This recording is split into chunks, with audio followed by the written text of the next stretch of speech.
एक राजा ने आज अपने सैनिकों से कहा, ठंड ज्यादा पड़ रही है, बहुत तेज ठंड है, एक काम करो, आज की सभा महल के अंदर नहीं लगेगी, महल के बाहर लगेगी।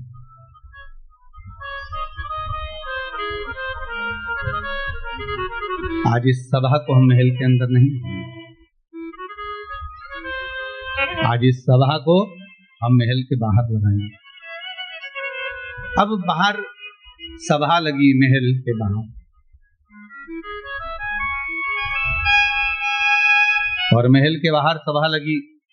इतने में उस सभा में एक हीरा लेकर एक व्यापारी आ गए। उसके पास में 2 बड़े बड़े हीरे थे और दोनों हीरे बड़े सुंदर थे। ऐसा लगता है कि दोनों कोहिनूर हीरा हो, और हीरा बड़ा सुंदर, दो ही हीरे और बड़े बड़े सुंदर हीरे, और अच्छे बड़े बड़े। शायद राजघराने में से हीरे भी नहीं थे, शायद राजघराने में इतने सुंदर हीरे भी नहीं होंगे जो हीरे उस व्यापारी के पास में। बड़े सुंदर हीरे को देखा, राजा के महल के बाहर जाकर खड़ा हुआ, जहां पर सभा लगी हुई थी उस सभा में हाथ जोड़कर कहा, महाराज हमारा मन है आपसे कुछ कहना चाहते हैं। दरबारियों ने कहा, क्या कहना चाहते हो, पहले हमें बताओ। नहीं नहीं, हमें महाराज से कहना है, महाराज हमको आपसे कुछ कहना है। महाराज जी बोले, बोलो क्या बात है, क्या बोलना चाहते हो। महाराज जी केवल इतना सा कहना चाहते हैं कि मेरे पास में 2 कोहिनूर हीरे हैं, 2 हीरे हैं मेरे पास में, पर ये हीरे में एक हीरा असली है और एक हीरा नकली है।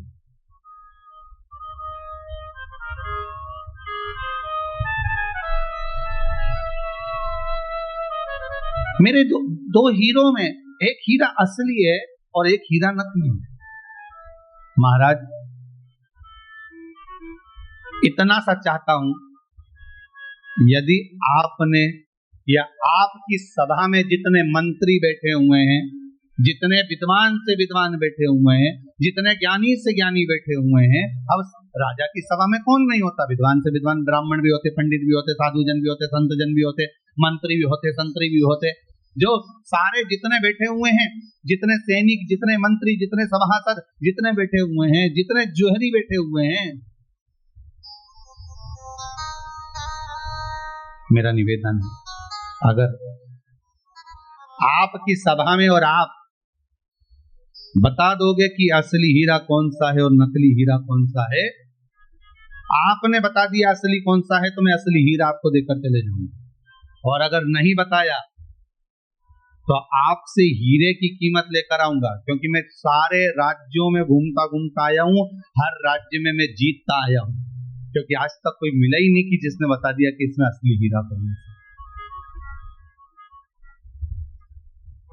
जितने का हीरा है उतने का रुपया मैं आपसे लेकर जाऊंगा। अगर आपने गलत उत्तर दिया तो,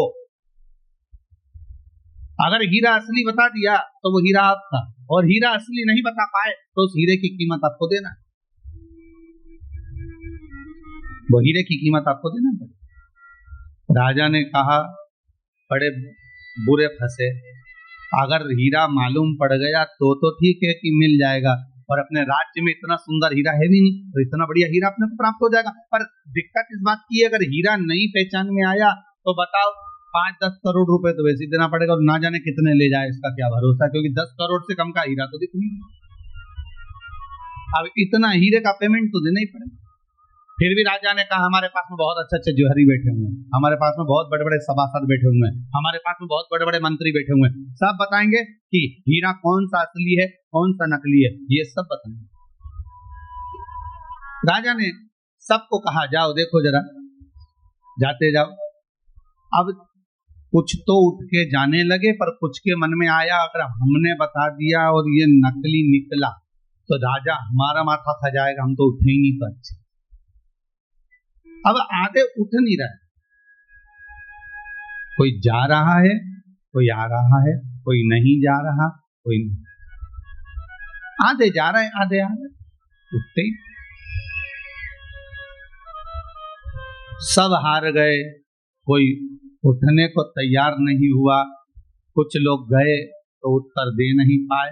आखिरी में एक अंधा व्यक्ति बाहर खड़ा हुआ था, कोई अंधा बाबा बाहर खड़ा हुआ था। उस अंधे बाबा ने अंदर सूचना पहुंचाई कि मेरे को आवाज सुनाई दिए कि कोई 2 हीरे लेकर आया है और वो हीरे पूछ रहा है इसमें असली कौन सा नकली कौन सा। तो अंधा बाबा बोला मुझे अंदर ले चलो, मैं बता सकता हूँ कि असली हीरा कौन सा है और नकली हीरा कौन सा है। सैनिक लोग हंसने लगे, बताओ एक तो आंख से अंधा,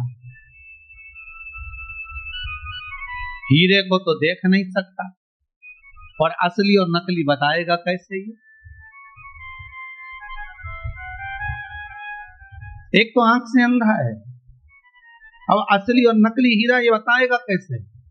फिर भी अंदर ले गए। सैनिकों ने जाकर कहा महाराज दरवाजे पर एक अंधा बाबा आया है। अंधा बाबा कह रहा है कि हीरा मैं बताऊंगा। राजा ने कहा लेके आओ उसको अंदर लेके। राजा ने कहा महाराज आपको मालूम है आप आंख से अंधे हो? बाबा बोला हाँ महाराज जी मेरे को मालूम, मेरी आंखें नहीं है, बचपन से मेरी आंख गई हुई है। अच्छा तो आप कैसे बता सकते हो कि हीरा असली है कि नकली? अंधे बाबा बोले ये तो हीरा देख के बताऊंगा। तो आंख तो है ही नहीं, देखोगे क्या? नहीं मुझे बताना है बस आप मुझे। अब राजा ने मन में सोचा एक ने भी तो नहीं बताया, अब जो होगा देखा जाएगा, इस अंधे पर विश्वास करो। और अंधे पर विश्वास करा। अंधे को ले जाकर हीरे के पास खड़ा करा, हीरे के पास खड़ा करा। हीरे को देखकर अंधे ने बता दिया कि ये हीरा असली है और ये हीरा नकली है, पहचान कर बता दिया। अंधे ने कह दिया ये हीरा असली है, ये हीरा नकली है।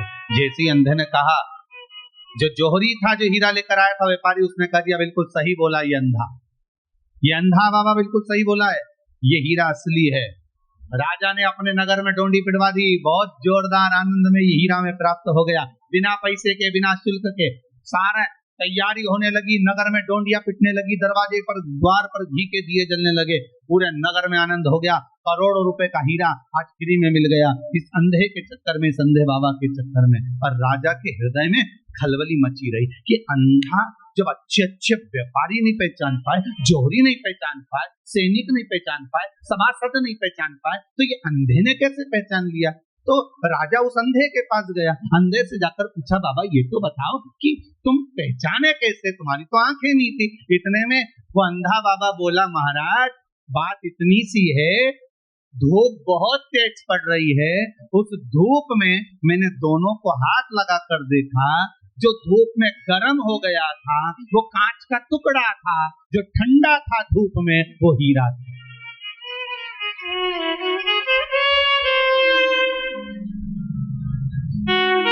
भारी से भारी धूप में भी कांच गर्म हो जाता है, भारी से भारी तपन में भी, भारी से भारी धूप में कांच गर्म हो जाता है, पर भारी से भारी धूप में हीरा कभी गर्म नहीं होता, हीरा हमेशा ठंडा की ठंडा रहता है। शिव महापुराण की कथा यही कहती है कि दुनिया